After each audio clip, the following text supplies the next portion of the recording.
Hey team, welcome back to another episode of the Student Paramedic podcast.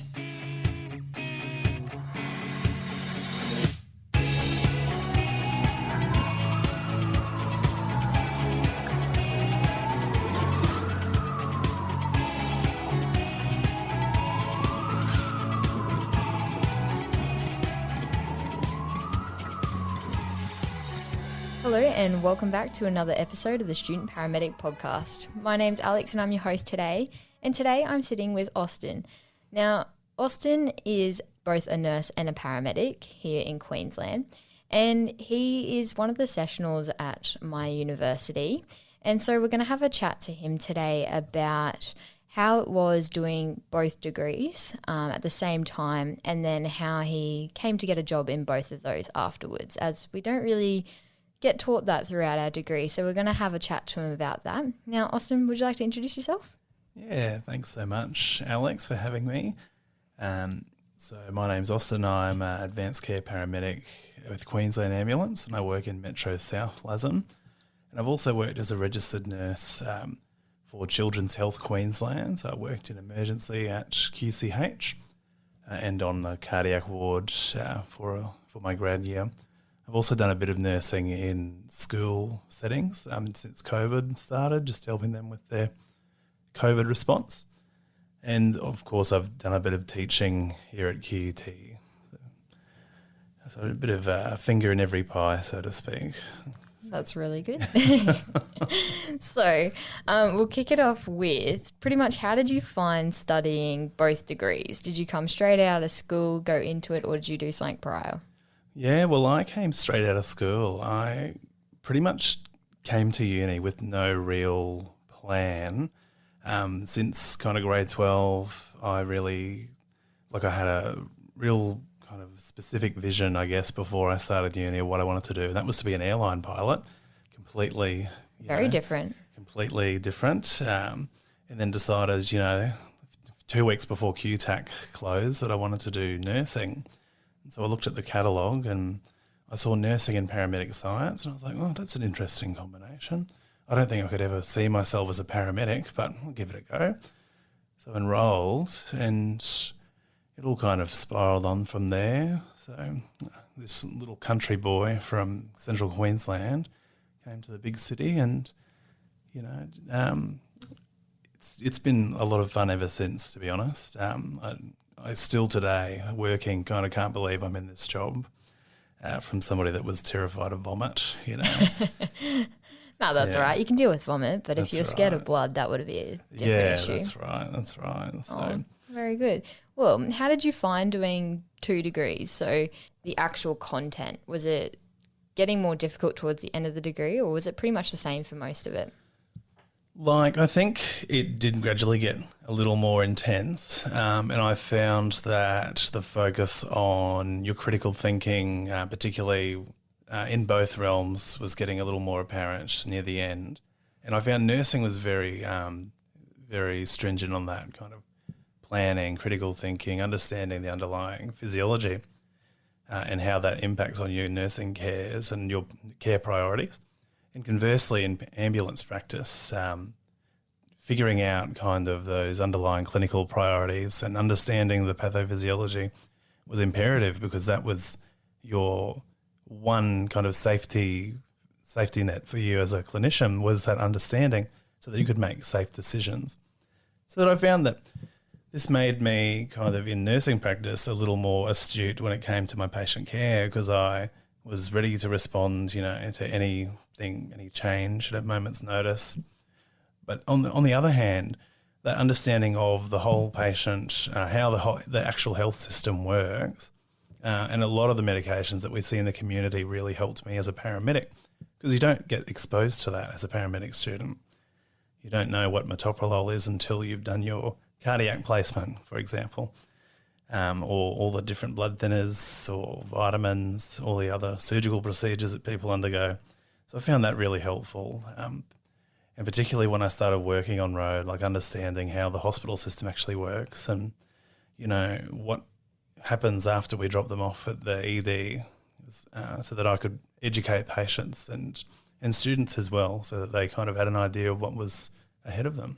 Yeah, that's really interesting because that's the thing I've personally found doing the dual degree. Going on my paramedic placement, I can be like, hey, this person's going to go probably have this procedure at the hospital because you have that background in nursing as well. So I find that really helps, even the medications or the pathophysiology of things. So would you recommend doing a dual degree such as nursing and paramedics if you wanted to sort of, it's only, I guess, an extra year. It's a bit of work, but an extra year, would you recommend it to students thinking about it? Yeah, absolutely. Particularly those that are indecisive, that want to do a health job but are not sure what. Those people that were like me, that were a bit intimidated by the whole aspect of working in health. I really recommend it because it gives you a really good overall experience of two, in essence, completely different professions. As well as gives you that sense of security. Like when I was applying for jobs, I felt a bit more relaxed knowing that I had a lot more work opportunities available for me and that I wasn't banking on a couple of state services to give me a job. No, that's really interesting. I guess, having more flexibility in what you want to do is really cool. And I guess you can specialize, say, if you wanted to learn more about cardiac, you can go do your nursing and you can do it in the cardiac ward or something like that. So going through your last year, did you have anyone guide you through how to best prepare and apply for both graduate years, or did you figure it out on your own? I think I got a lot of support from each school. So nursing was really good and they really set me up to prepare for grad jobs. And likewise, paramedics. Obviously, each service had their own requirements, but I did find that the staff from paramedic science really helped me get ready.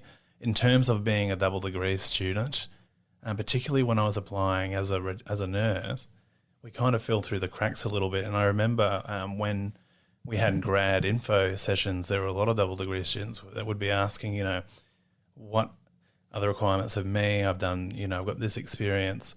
Does that qualify me for, ICU? Can I do an ICU grad year straight up? Or, what about if I want to do my ambulance grad year first? Like, how do the grad years actually work if I want to get both things done?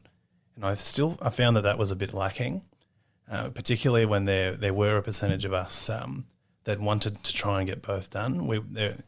You kind of see that there are both kind of two sets of people in the double degree, people that want to do nursing or people that want to do paramedics, and then there are people that want to try and get both done because I guess that's what you're paying for. Definitely. I'm one of those people that want to do both, and just trying to talk to different people who have done the dual degree has been very helpful. I know people have taken the initiative during their last year to sort of set something up prior, and that was really beneficial for them. So when you went through, just walk us through, so you went through your paramedic graduate year first and then did your nursing one. Mm-hmm. Do you want to talk us through that one? Yeah, so at the end of my final year, I applied for pretty much everything. So I applied for a few hospital and health services, and obviously Queensland Ambulance was the only ambulance service I'd applied for. And so I went through the interview process. I got offered a job initially as a nurse in theatres at Gold Coast University Hospital, which was one of my, dream nursing jobs. Really enjoyed theatre and ICU. Did my assessment centre at the same time with Queensland Ambulance, which took a bit of time, as you'd probably appreciate in talking to your colleagues, the anxious waiting game. But then got offered a job in my dream LASN, Metro South. So then politely turned down the nursing job and started my grad year in 2017 at Carina Station. And at that time, we were doing a 10-month graduate program. So I worked through that, and it really was eye-opening. It was pretty much exactly what I thought it was going to be, plus a little bit more. And it was a real kind of personal challenge. Once I got to the kind of halfway point was when the nursing grad years reopened again. And I still really wanted to do a grad year. And I'd made this clear to the HR people when I first started, was that at the end I still want to work for you, but I would need to get this grad year done. And they were really supportive, and they helped me kind of arrange kind of the contracts and casual arrangements. I got offered a job at the Queensland Children's Hospital to start the following year, and that was a blended program where I did 6 months on a cardiac surgical ward and 6 months in the emergency department. So at the end of my contract with the ambulance, I went casual with the intention of trying to be regular so I could not forget all the stuff I'd learnt in that year, and then worked 0.8, which is 64 hours a fortnight. So it was just enough time to kind of fit one shift in every fortnight or 3 weeks. I was a bit keen and did one shift a week at the beginning, but it was just too much.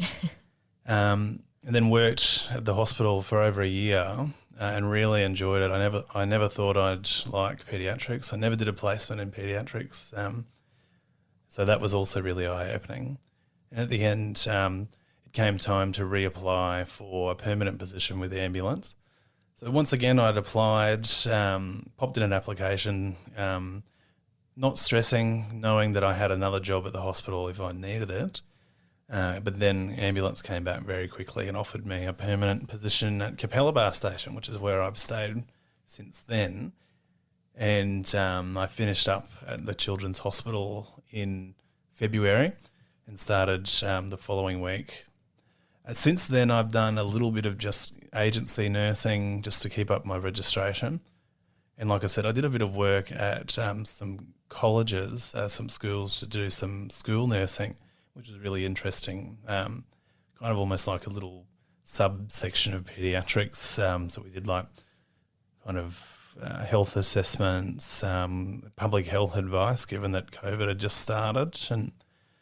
And since then, I've finished up with that, and I've just been teaching here and working as a paramedic, trying to get some projects done of my own before I find the time to do nursing again, because that was the biggest challenge I think I found was there's not enough hours in the day to actually fit, all of this in, particularly if you're wanting to grow in one job and find your feet, I suppose, which is probably one of the biggest challenges I found as a double degree grad. Interesting. That sounds like it would be a challenge having to do both, and if you want to grow in both. With that, you've now gone from mentee to mentor. What do you try and instill in the students with all your background in doing both the degrees?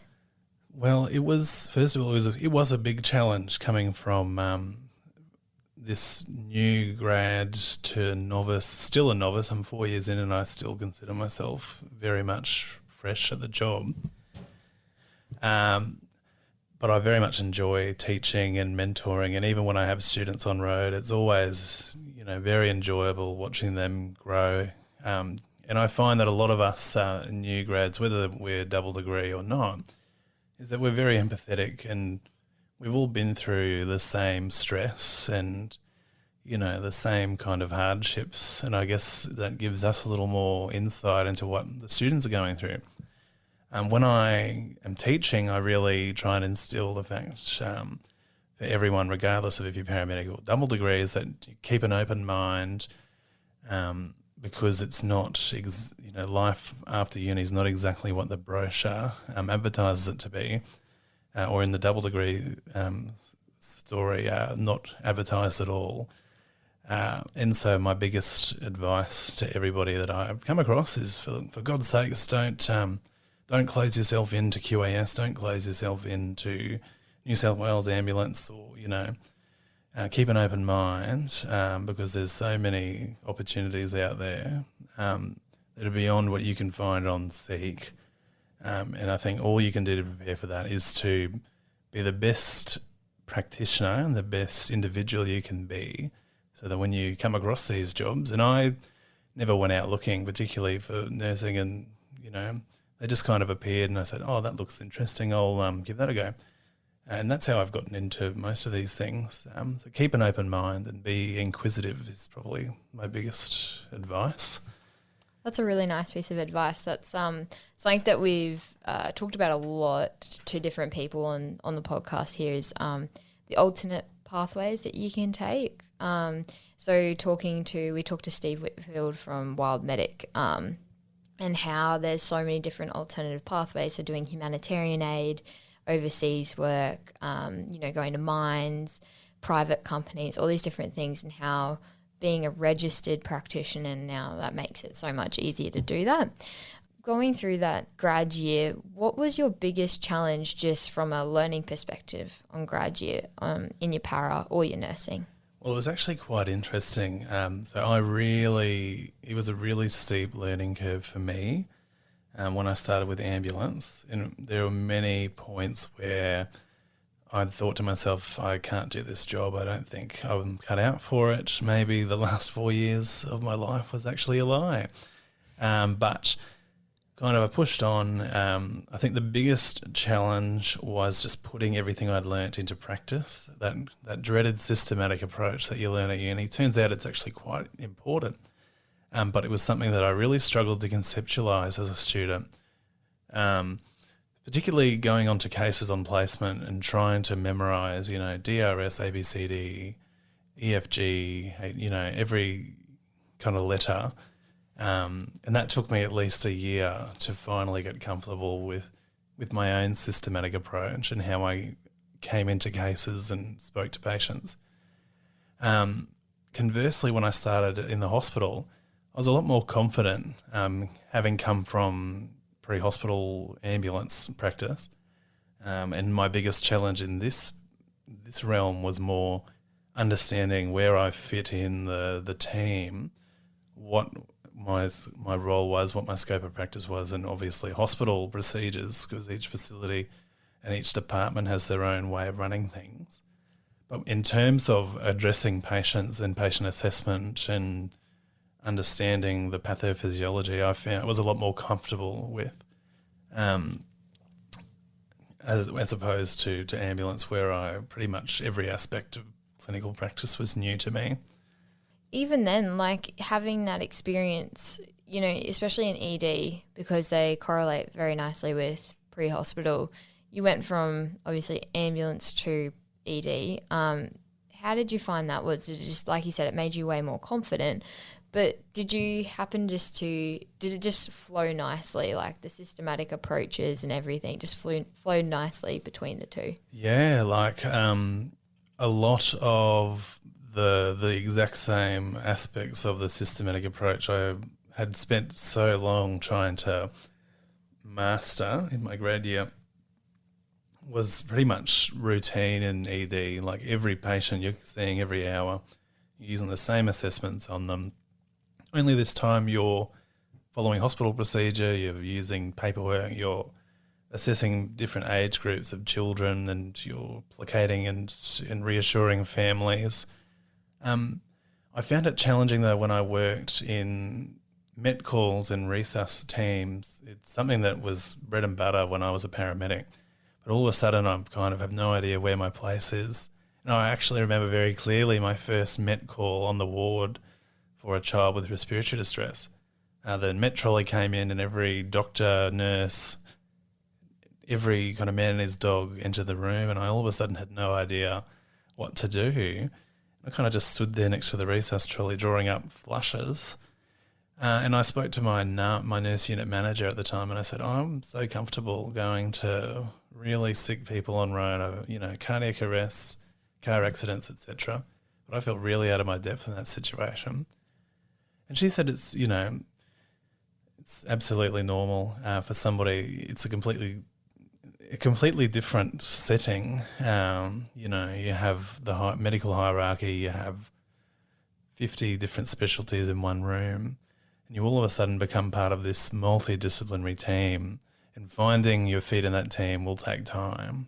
And I think that's probably something for double degree people coming across from ambulance, is that you're no longer one of two people in the back of a little box, treating one patient. You're now one member of a team of sometimes 10, 20, 30 people looking after one patient. And finding your feet will take time. It will take more than your grad year, particularly if you're wanting to stay with nursing. No, that's actually really good advice, and an interesting challenge that I don't think I've thought of before. With that too, going back to more of a study sort of perspective, what are your tips to students doing the dual degree or even just paramedicine? When I was a new first year, I really loved the flashcards, particularly when you're learning the CPM and anatomical terms, etc. I also found study groups are really helpful. So I had a lot of close friends when I first started, who we all kind of work now in ambulance and nursing together. But we would meet, almost weekly and discuss, the cases and kind of bringing up things we didn't understand. And I found that really helpful because, like I said, I was really shy when I first joined, and I really struggled to kind of convey my worries, I guess, to other people. So the groups really made me feel, they were friends, so I could, drink coffee with them and kind of have my little mental breakdowns without being judged. But everyone as well had their own perspective of the same topic, which I found really intriguing, but ultimately really helpful for me because if there was something that I struggled to understand, or vice versa, something that a friend may have struggled to understand, we pretty much helped each other through. And that kind of emphasis of understanding the underlying theory was a lot more valuable than rote learning with the flashcards.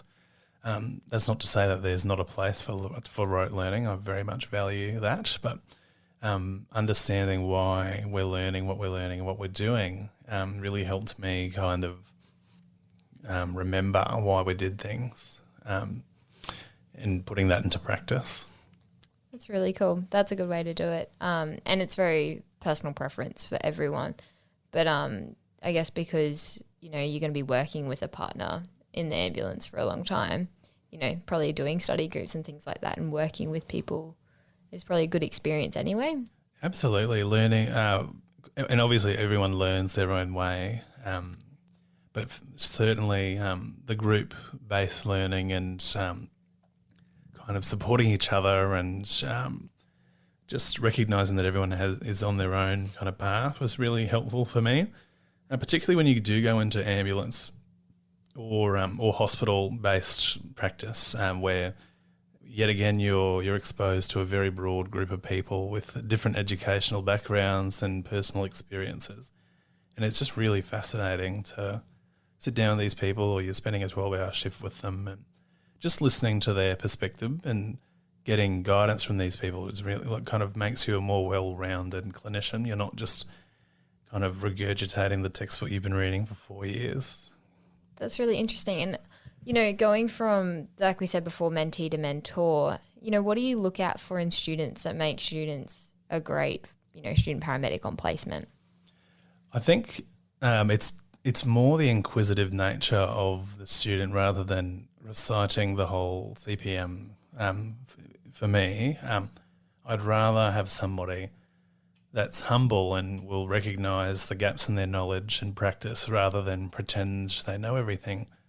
Because I'd rather work with somebody that didn't proclaim to know everything and was able to, recognise when they may have been out of their depth and to ask for help.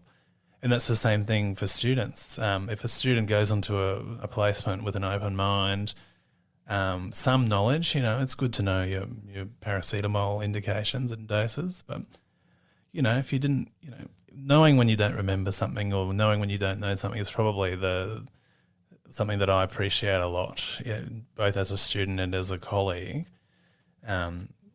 But particularly that inquisitive nature, asking questions and writing notes, it shows to me that they actually want to be there and they actually, are taking stuff in, just taking in everything they can see. And I think I really value that, I guess, as in students. That seems to be a bit of a recurring theme amongst all the paramedics we're chatting to. Absolutely. It's like taking initiative and putting your foot forward just to learn as much as you can. That's right. And I don't think any of us expect, even a third year student to know everything or to perfectly run a job from start to finish. It's, it's more that commitment to learning, because that is what is going to make you a safe practitioner. And those are the people I want to have working with me, and not the people that claim to know the CPM back to front, because chances are they probably don't. That's true. It's probably changing all the time as well anyway. Oh, so often. No, that's really interesting. And I guess with that as well, that's something that we have talked about a lot, and like taking notebooks on placement to write down all your questions. And we had a chat to the Free Radicals Paramedic podcast, and they said their major piece of advice was just the students that they looked out for were the ones that were just asking the ins and outs of every question, and like in the debrief after each case. Absolutely. And I love that. Like, any student I've ever had will probably know that I talk their ear off. And that kind of clinical discussion on jobs, after jobs, on lunch break is it's really stimulating for not only, the student, but also the paramedic who may not have read up about, diabetic ketoacidosis or, these kinds of cases that we may not go to very often. It's really valuable for everybody on the truck. Yeah, that's really interesting. And so do you recommend any like resources or anything that's not just a textbook to students when you're teaching them or when you're out on the road or anything? Oh, yeah, there's so many other resources around. Obviously, the podcast is a great start, and Free Radicals is something that I like to listen to a lot on the way to work. There's also Don't Forget the Bubbles, which is like a paediatric a medical resource. They've got a blog and a podcast, particularly if you're not confident with paediatrics, and many people who haven't had exposure aren't. So there's so many blogs around that I'd recommend that. Life in the Fast Lane is also a really good resource that I love to use, particularly for ECG related stuff and just like basic management principles, I suppose. Good old YouTube.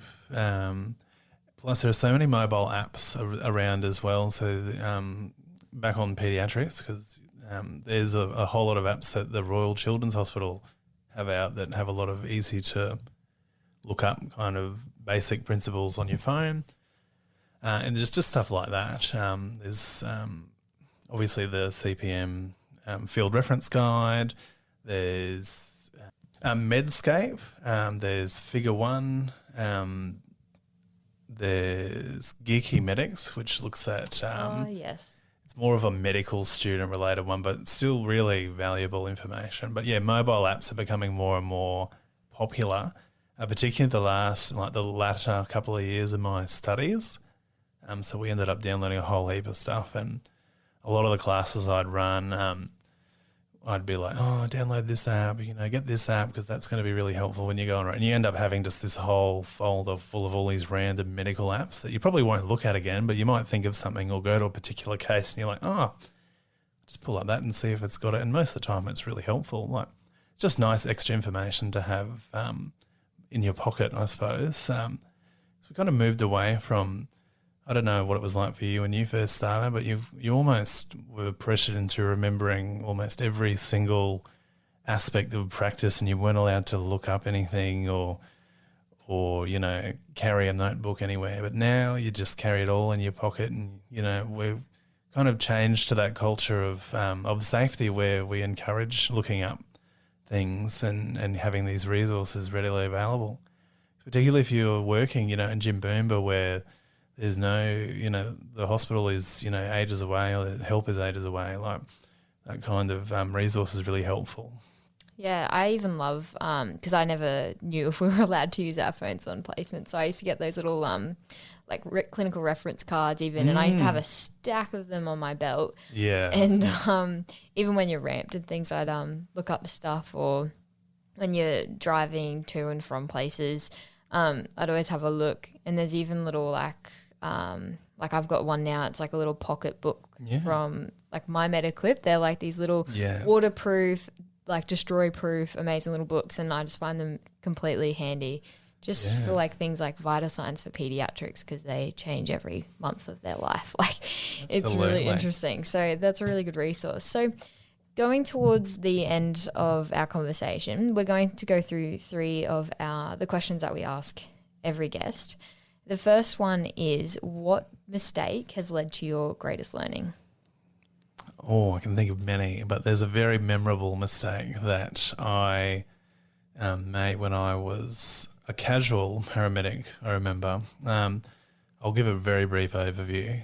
So I went to an elderly patient that was bitten by a dog, and essentially a dog had come and attacked her pet, and so she tried to break it up and, succeeded, but got her hand bitten pretty badly in the process.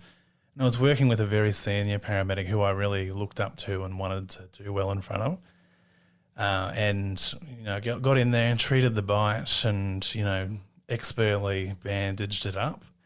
But she'd complained of just a little bit of chest pressure, which, I was kind of like, oh, okay, but didn't really probe anymore.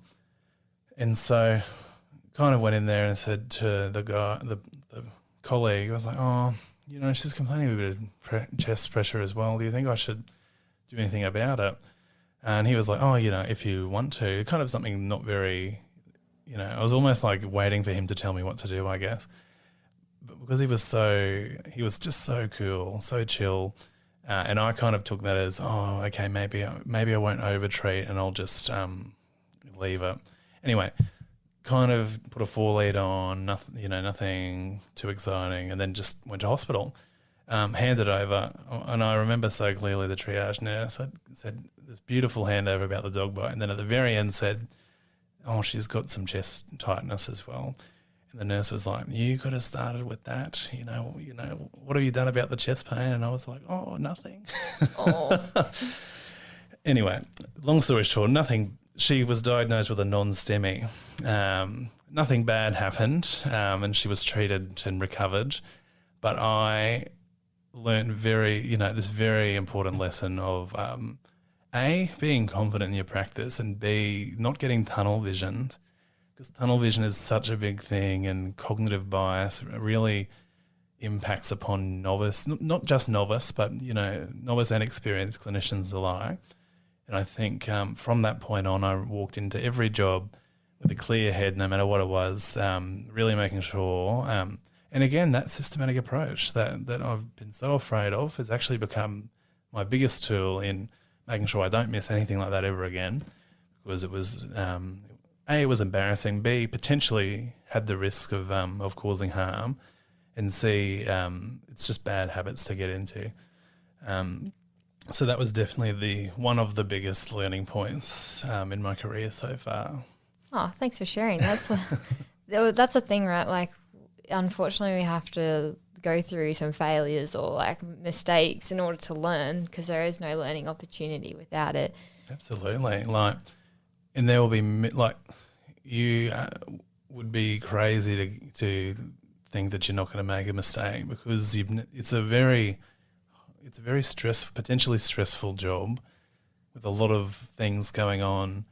But I think taking that time to self-reflect and be aware of what you're doing, and again, going back to traits of a student, taking on the feedback from whoever, the triage nurse, was the biggest feedback there. Taking that feedback and putting it to good use is really that hallmark of a safe practitioner. And so you may make a mistake, but not learning from that mistake is probably worse than actually making that mistake in the first place, if that makes sense. Yeah, definitely. And do you undertake pretty regular reflection or not really? Oh, absolutely. Like I said, it was the job I really wanted to get good at. I was really struggling to kind of find my feet. And so I found my saving grace was reflective practice. Sitting down regularly with my mentor or, a CCP or a clinical support officer and just kind of going, hey, how do you think I went there? Or, this is how I think I should have gone, or this is how I think I should have managed this patient. What are your thoughts? And that reflective practice really has made me kind of the person I am today. And even now, if I make a mistake or if I go to a job where I'm kind of like, that was a bit dicey, just sitting down and taking the time to actually think about what has actually occurred has been really valuable to my practice. That sounds really great. what would you tell yourself or to any other student? What's one piece of advice you'd give to a student or to yourself as a student? It's going to sound really corny, but just don't give up is probably my biggest advice. For all of you kind of people that are just starting or you've had a really bad day on placement, it's one day. If you've made a mistake, you're not going to get fired. It's not worth quitting your study over something that, is very trivial in the greater scheme of things. If you're struggling, it's probably an incentive to work even harder. So that would be my advice, is just keep pushing through because it will get better. And that one bad day is not a reflection of you as a person or you as a clinician. It's just a bad day, and there are going to be many good days that flush those out. So that's probably my advice. That's a really nice piece of advice. The last question is one that might stump you a little bit. So it is, what did you used to believe to be true that you no longer believe to be true? I actually am thinking about how I perceived ambulance practice when I first started as a first year, and probably the same perception I had leading up to starting study was that, healthcare jobs are inherently stressful and hard. I remember, my perception of a paramedic was this person that drove around in a ambulance with the lights on all day, going to severed legs and car accidents just, all day, every day.